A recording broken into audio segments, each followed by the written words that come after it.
విజయ్ కి రాజకీయాల్లోకి రావాలన్న ఆలోచన ఎలా కలిగింది? పార్టీ పెట్టిన 2 సంవత్సరాల్లోనే సీఎం పదవికి అంత దగ్గరగా ఎలా చేరువయ్యాడు?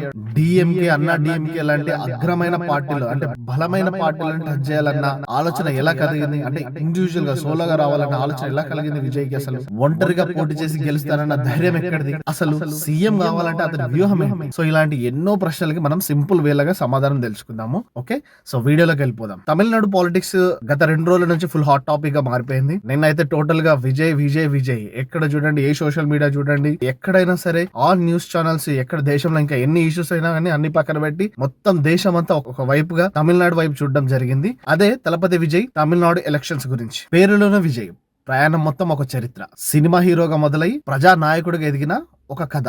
విజయ్ ఫిలిం కెరియర్ లో స్టార్టింగ్ లో ఒక లవర్ బాయ్ ఇమేజ్ ని అతను సొంతం చేసుకున్నాడు. తర్వాత ఒక యాంగ్రీ మ్యాన్ ఇమేజ్ ని అతను సొంతం చేసుకున్నాడు. కానీ 2012 తర్వాత విజయ్ చేసే సినిమాలు గానీ, విజయ్ చేసే ప్రెస్ మీట్స్ గానీ, తను యాక్టివ్ గా పార్టిసిపేట్ చేసే కొన్ని ఈవెంట్స్ గానీ కంప్లీట్ గా చేంజ్ అయినాయి. సో మెయిన్ గా మనం ఫిల్మోగ్రఫీ గురించి మాట్లాడుకుంటే, ఆ టైంలో 2012 తర్వాత ఆఫ్టర్ మేబీ తుపాకీ అనే సినిమా తర్వాత నుంచి అతను చేసుకున్న లైన్అప్ మీరు చూస్తుంటే, కమర్షియల్ ఎలిమెంట్స్ ఎన్ని ఉన్నా గానీ సోషల్ టాపిక్ అనేది కంపల్సరీగా తన సినిమాలో మెయిన్ ఎజెండా అనేది ఉండడం జరిగింది. 2010 తర్వాత సినిమాలు మారాయి, కథలు మారాయి. సోషల్ ఇష్యూస్, సామాజిక సమస్యలు, ప్రజల వాస్తవాలను వెలికి తీసే విధంగా తన సినిమాలు మొదలయ్యాయి. 2017కు ముందు విజయ్ ని ఇళయ దళపతి విజయ్ అని పిలిచేవారు. 2017 తర్వాత నుంచి అతను తలపతి విజయ్ గా పిలవడం మొదలైంది. విజయ్ సినిమా లైఫ్ లోనే కాదు, రియల్ లైఫ్ లో కూడా తన సేవా భావం ఏంటనేది చూపించాడు. 2008లో శ్రీలంకలో జరిగిన అంతర్యుద్ధం, తమిళియన్స్ పై ఊచకోత జరిగిన విధానంలో తన ముందుకొచ్చి ఏకంగా నిరాహార దీక్ష చేశాడు. కేరళలో వరదలు వచ్చిన సమయంలో ముందుండి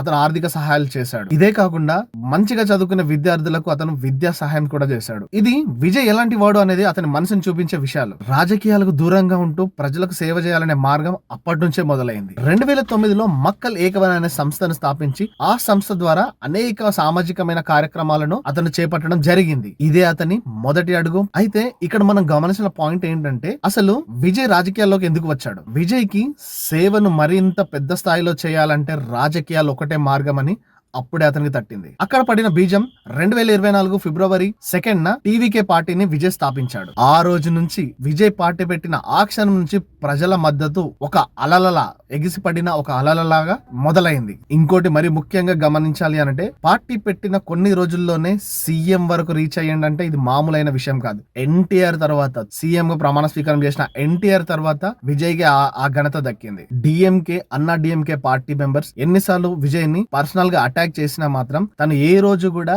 పర్సనల్ గా అటాక్ చేయలేదు. ప్రజల సమస్యల మీదనే గొంతెత్తి మాట్లాడాడు తప్ప ఏ రోజు పర్సనల్ ఎజెండాగానే మొదట్టుకొని అతను మాట్లాడడం అనేది ఎక్కడ కూడా జరగలేదు. ఇదే ఒక ప్రొఫెషనల్ రాజకీయ నాయకుడి యొక్క లక్ష్యం అని అతను నిరూపించాడు. టీవీకే పార్టీ ఇంత గొప్ప శక్తిగా మారుతుందని అసలు ఎవ్వరూ ఊహించలేరు. కానీ ప్రజల నమ్మకం ఆ అసాధ్యాన్ని సాధ్యం చేసింది. లవర్ బాయ్ గా మొదలై యాంగ్రీ హీరోగా ఎదిగి ఇప్పుడు సీఎం వరకు చేరుకున్న విజయ్ ప్రస్తావన, అతని జర్నీని చూస్తుంటే ఎంతగానో ఇన్స్పైరింగ్ గా ఉంటుంది. నిన్న జరిగిన రిజల్ట్స్ లో 108 స్థానాలు కైవసం చేసుకుని ఒక నూతన రాజకీయ పార్టీగా, బలమైన రాజకీయ పార్టీగా అవతరించింది అని అంటే ఆశ్చర్యకరమైన విషయం. సో ఈ పరిణామం చూస్తుంటే రాజకీయ చరిత్రలో ఇది ఒక నూతన అధ్యాయంగా చెప్పుకోవడంలో ఎలాంటి సందేహం లేదు. సో సింపుల్ గా ఫ్రెండ్స్, మీకు అర్థమయ్యే విధంగా వీడియోస్ ఉంటాయి. సో ఎలాంటి సోషల్ టాపిక్ అయినా కానీ, ఎలాంటి క్రైమ్ వీడియోస్ కానీ, ఎలాంటి ఇన్సిడెంట్ కానీ దాన్ని బ్రీఫ్ గా అనలైజ్ చేసి సింపుల్ గా మన ఇంటి పక్కన చెప్తే ముచ్చట ఎలా ఉంటుందో అలా విధంగా చెప్పే విధంగా నా వీడియోస్ ఉంటాయి. So please like, share and subscribe money explains. ఈ వీడియో కనుక మీకు నచ్చితే మీ ఫ్రెండ్స్ కి షేర్ చేయండి అండ్ లైక్ చేయండి అండ్ సబ్స్క్రైబ్ చేసుకోవడం మర్చిపోకండి.